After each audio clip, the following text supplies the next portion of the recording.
नीति का अगला भाग जो पार्ट 2 है उसको स्टार्ट करते हैं। तो मैंने उसके लतुए सहता इसलिए नहीं कि वह मेरे पति की माँ होती, बल्कि इसलिए कि वह मुझे मातृत्व स्नेह करती। मगर मुझे खुद यह बुरा लगता है कि बहू सास के पांव दबाए। कुछ दिन पहले स्त्रियों पति के पांव दबाती थी।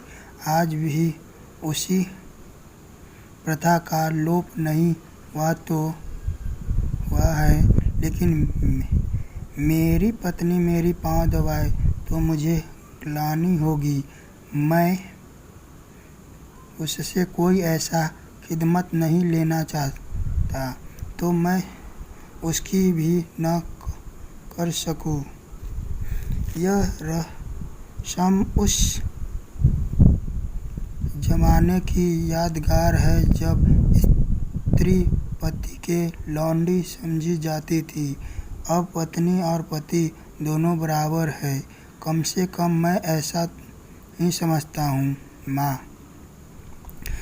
माँ, तो मैं कहती हूँ कि तुम्ही ने उसे ऐसी बातें पढ़ाकर शेर कर दिया। तुम ही मुझसे बैर साध रहे हो। ऐसे निर्लज्ज, ऐसी बदजबान, ऐसी टरी फहरू छोकरी संसार में न होगी। घर में अक्सर मोहल्ले के बहनें मिलने आती रहती है। यह राजा की बेटी न जाने किन घरों में पली है कि किसी का भी आदर सत्कार नहीं करती, कमरे से निकलती तक नहीं।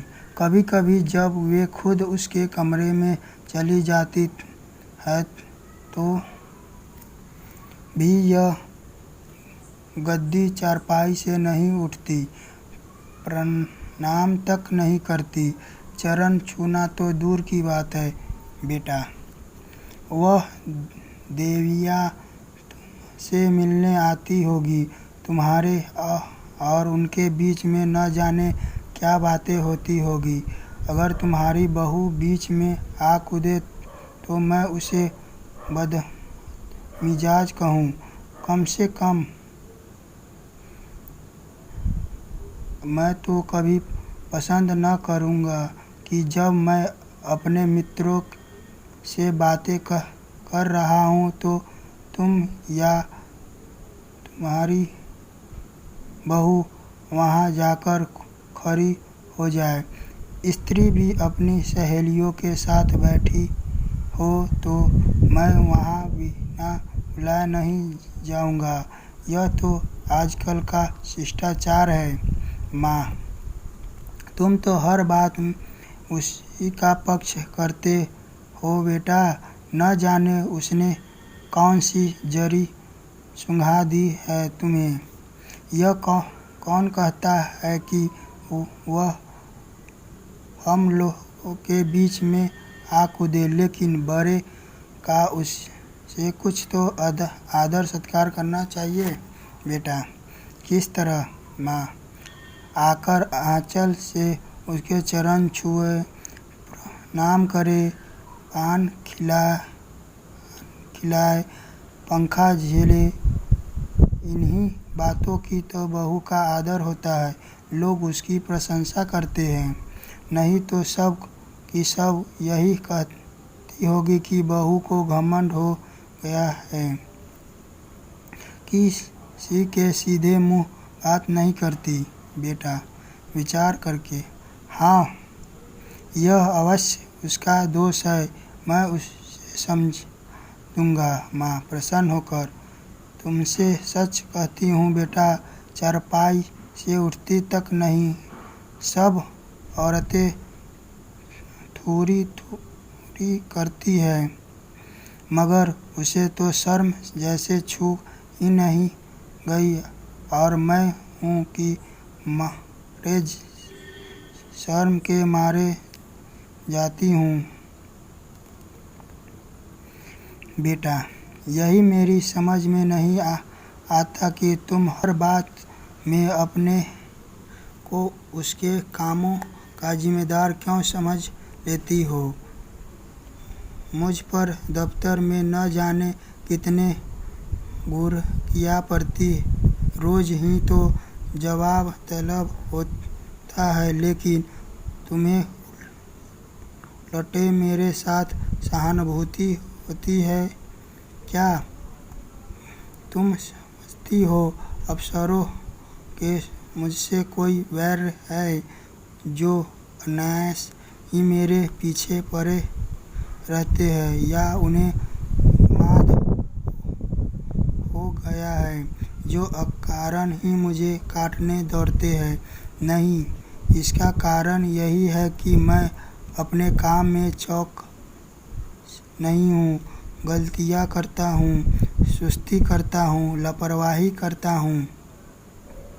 जहाँ अफसर सामने से हटा कि लगे समाचार पत्र पढ़ने या ताश खेलने, क्या उस वक्त हमें यह ख्याल नहीं करता कि काम पड़ा हुआ है और यह साहब डांट ही तो बताएगा, सिर झुकाकर सुन लेंगे, बाधा टल जाएगी। पर ताश खेलने का अवसर नहीं है, लेकिन कौन परवाह करता है। सोचते हैं कि तुम मुझे दोषी समझकर भी मेरे पक्ष लेती हो और तुम्हारी बस चले तो हमारे बड़े बाबू को मुझसे जवाब तलब करने का अभियोग में काले पानी भेज दो। माँ खिलकर, मेरे लड़के को कोई सजा देगा मैं क्या? मैं पान फूल से उसकी पूजा करूँगा? बेटा,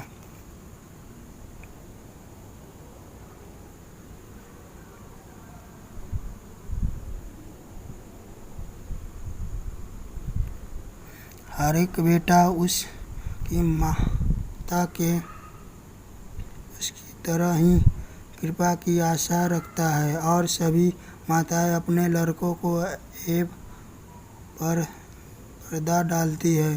फिर वो की ओर से क्यों उनका हृदय इतना कठोर हो जाता है, यह मेरी समझ में नहीं आता। तुम्हारी बहू पर जब दूसरी स्त्री चोट करे तो तुम्हारे मातृ स्नेह का यह धर्म है कि तुम उसकी तरह से क्षमा मांगे।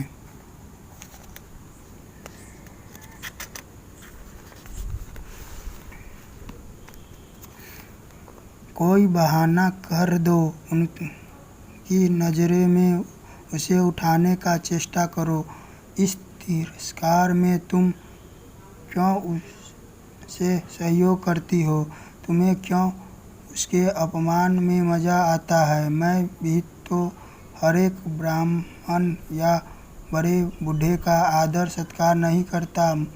मैं किसी ऐसे व्यक्ति के सामने सिर झुका ही नहीं सकता जिससे मुझे हार्दिक श्रद्धा न हो। केवल सफ़ेद बाल, सिकुड़ी हुई आँख, पोपला मुँह और झुकी हुई कमर किसी को आदर का पात्र नहीं बना देती। और न जाने यह तिलक या पंडित और शर्मा की उपाधि भी भक्ति की वस्तु है। मैं लकड़ी मिट्टू सम्मान को नैतिक अपराध समझता हूँ। मैं तो उसी का सम्मान करूँगा जो मनसा वाचा कर्मणा हर पहलू से सम्मान के योग्य हो। जैसे मैं जानता हूँ कि कारी स्वार्थ साधन और निंदा के सिवा और कुछ नहीं करता, जिसे मैं जानता हूँ कि रिश्वत और सूद और खुशामद की कमाई करता है, वह अगर ब्राह्मण ही आयु लेकर भी मेरे सामने आए तो भी मैं उसे सलाह न करूं। इस तुम्हें मेरे अहंकार कह सकती हो, लेकिन मैं मजबूर हूँ। जब तक मेरा दिल न झुके मेरा सिर भी नहीं झुकेगा। मुमकिन है तुम्हारी बहू के मन में भी उन देवियों की ओर से अश्रद्धा के भाव हो। उनमें से 2-4 को मैं भी जानता हूँ। है वे सब बड़े घर की, लेकिन के दिल छोटे, विचार छोटे।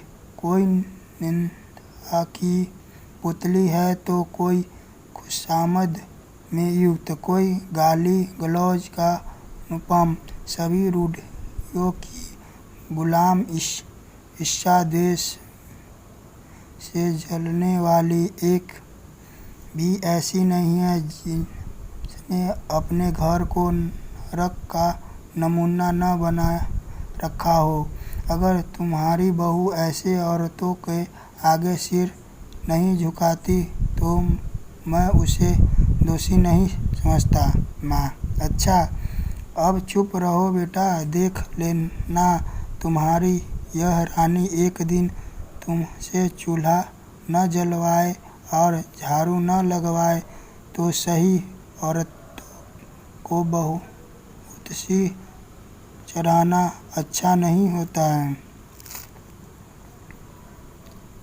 इस निर्लज्जता की भी कोई हद है कि बूढ़ी सास तो खाना पकाए और जवान बहू बैठी उपन्यास पढ़ती रहे।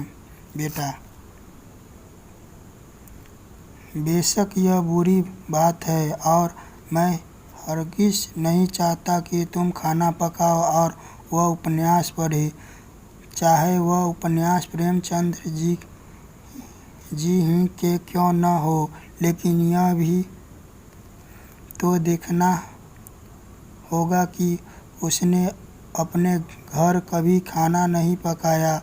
वह रसोई महाराज है और जब चूल्हे के सामने जाने से उसके सिर में दर्द होने लगता है तो उसे खाना पकाने के लिए मजबूर करना उस पर अत्याचार करना है।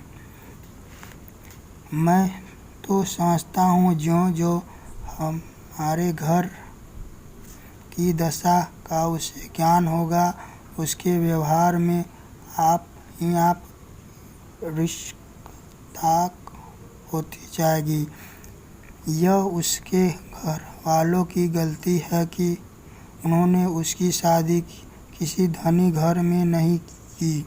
हमने भी यह शरारत की कि अपने असली हालात से छिपाया और यह प्रकट किया कि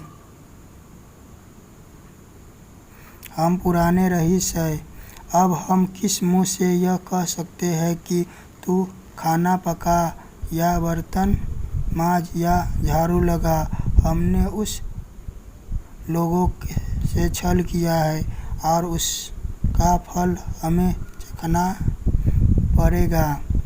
अब तो हमारी कुशल इसी में है कि अपनी दुर्दशा को नम्रता, विनय और सहानुभूति से ढांकें और उसे अपने दिल को यह तसल्ली देने का अवसर दें कि बल्ला से धन नहीं मिलता। घर के आदमी तो अच्छे मिले, अगर यह तसल्ली भी हमसे छीन ली तो तुम ही सोचो उसको कितना विदारक वेदना होगी। शायद वह हम लोगों की सूरत से भी घृणा करने लगे।